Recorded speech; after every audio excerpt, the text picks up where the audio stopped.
O boy, kamusta?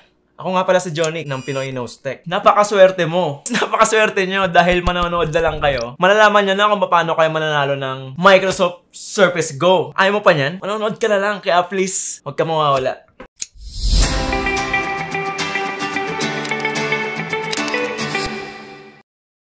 Today, right now, ngayong araw, pag-uusapan natin yung tungkol sa mga bagong release na RTX laptops na sobrang mamahal and hindi pala kaya ng budget natin. So, step back muna tayo to mid-range laptops. So, ang i-review natin today, Acer Predator Helios 300. Oh boy, kung nagbabala ka bumili ng gaming laptop na mid-tier, ng pantisis mo, okay na okay itong Acer Predator Helios 300. Yung mga pinagmamayabang ng specs, yabang. Meron siyang Intel Core i7-8750H na processor. Meron din siyang 15.6 na Full HD na IPS pa. Tapos yung refresh rate niya, 142 Hz. So, napaka-smooth ng gaming mo, ng paggawa ng thesis mo. Meron din siyang NVIDIA GTX 1060 na GPU. And then, meron din siyang napakagandang cooling system. Okay, i-review na natin yung physical appearance niya. First off, yung external niya. Meron siyang black metal cover. Then yung niya, yung keyboard deck, metal din siya, black metal. Medyo glossy siya. And in the rest, medyo plastic na siya. Plastic na yung sa baba, sa sides. In terms of build quality, very sturdy siya. Meron nga lang siya minor flexing kung pupush down mo siya ng medyo madiin. And meron siyang red na backlit keyboard. Although hindi siya RGB. One thing I noticed, medyo downside, lalo na pagka naglaro ka, yung shift button niya and yung up arrow button, medyo magkadikit sila. So, pagka yung naglaro ka, the middle of the game, pwedeng mapindot mo yung up arrow key or yung shift, tapos pwedeng mamatay ka. Alam mo yun, yung gano'n. Ayun yung mga problem niya sa keyboard. Boy, doon naman sa bigat niya. Meron siyang 2.7 kilograms. Hindi siya mabigat.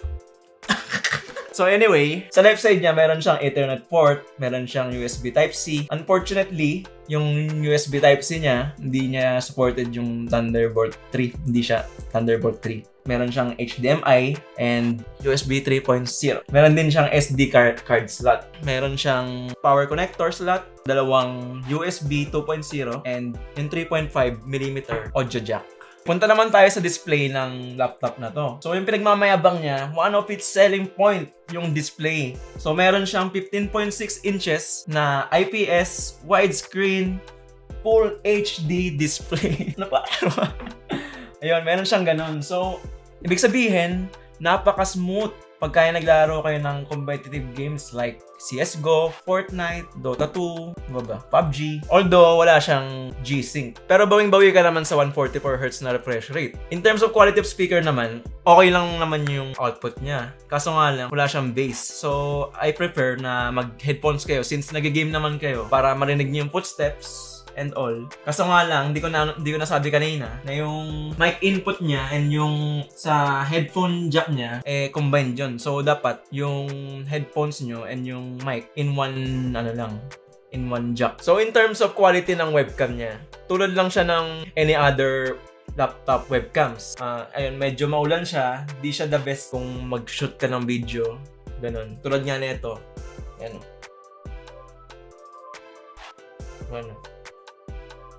Pero sumasabay naman siya. Lipat naman tayo sa touchpad. So, nothing special naman sa kanya. Kasi pagka nag-gaming ka naman, di ka naman nagta-touchpad eh. Depende kung nag-ano ka lang. Pero, itong touchpad na to, magamit siya ng Windows Precision Driver. It works accurate in my experience. Yan.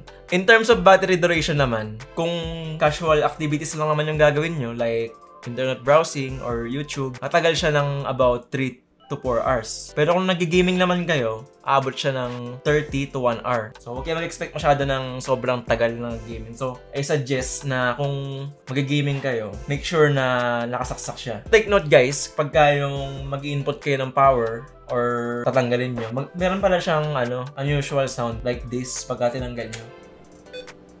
And pagka in-input ko siya, natunog ulit siya ng ganun. Huwag kayo matakot pagka yung tumunog siya ng ganun. Ano lang yun?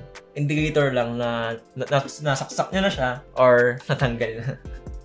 Yung performance naman ng laptop na to, napaka-okay. Based on the benchmarks, okay yung mga values na nakuha namin. So, papakita namin yan mamaya. So, meron siyang Intel Core i7-8750H. So, meron siyang 6 cores, which means na meron 6 independent CPUs sa isang component. Combine pa ng GTX 1060 GPU and yung 144Hz na screen. Interesting feature nga pala niya. Meron nga pala siyang pre-installed na software, which is the Predator Sense.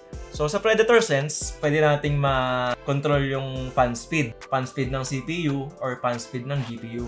Pwede natin siyang iset manually or set natin sa max or auto. Tapos, pagka naglalaro tayo ng mga heavy games, I suggest na i-turn on nyo yung Cool Boost. And sa Predator Sense din, pwede kayong mag-overclock ng GPU. Pwede nyo iset sa normal, sa faster, or turbo. Take note nga pala guys, medyo maingay yung fan niya pagka nakaset siya sa max. Or pagka yung naka-full boost siya, naglalaro kayo, mag-adjust siya ng automatically. Para sa akin, sobrang ingay siya. So, umabot siya ng about 65 to 66 decibels. Kung sa tingin nyo, kailangan nyo ng upgrades, pwedeng-pwede at madaling ma-access yung hard drive and RAM. Kailangan lang tanggalin yung kanilang tag-isang screw. Alright boys, para matest natin na mabuti yung performance ng system, gumamit tayo ng benchmark. So, using 3D Mark's times pi stress test, nakakuha ng 98.5% frame rate stability sa Helios 300. Medyo mataas ang passing rate ni 3D Mark pagdating sa frame rate stability. Kailangan maka at least 97% yung PC. So, sa case naman ng Helios 300, pasado siya sa stress test. Oo nga pala, ang pag-stress test ng bago nyong unit ay isa sa mga ways para ma-check yung reliability and stability ng system nyo. Dito nyo malalaman kung faulty ba yung hardware nyo or kailangan ng mas magandang cooling system. Using PCMark 10 benchmark, nakakuha ng score si Helios 300 ng 5,386. Yan yung measurement of performance niya in terms of everyday office applications, productivity, at digital content creation. Sa gaming benchmark naman tayo. First off is Final Fantasy 15 benchmark. At standard quality settings, nakakuha si Helios 300 ng high score performance na 6,291. Maximum FPS at standard quality is 79. And 62.265 yung average FPS. Sa Assassin's Creed Odyssey, at very high settings, yung na-reach niyang maximum FPS is 95. And yung average FPS is 53. Using Fraps benchmark naman, yung nakuha niyang maximum FPS is 65. Yung average niya is 52.198. So for smoother experience of gaming, I recommend na iset nyo yung mas lower na graphics para mag-make up sa FPS. While playing Apex Legends at very high settings, ang maximum FPS is 97. Then yung average FPS is 85.91. While playing Dota 2 at high settings, yung recorded na maximum FPS is 152 and average FPS is 109.494.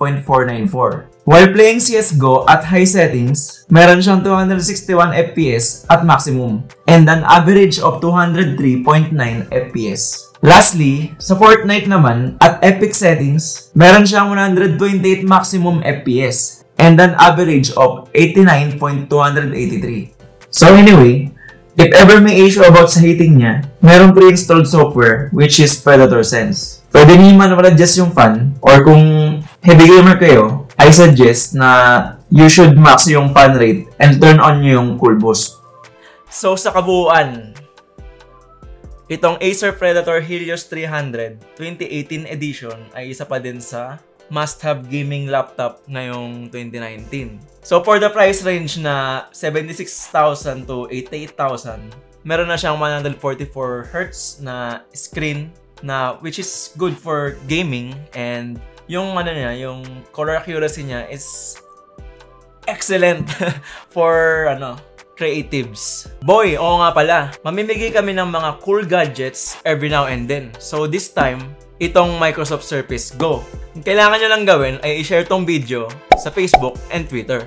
At sagutin ang tanong ko. Tatanong ako. Ang tanong, anong RTX laptop ang gusto nyong reviewin namin? So pagkatapos yung sagutin, maglagay lang kayo sa baba ng hashtag PinoyKnowsTech.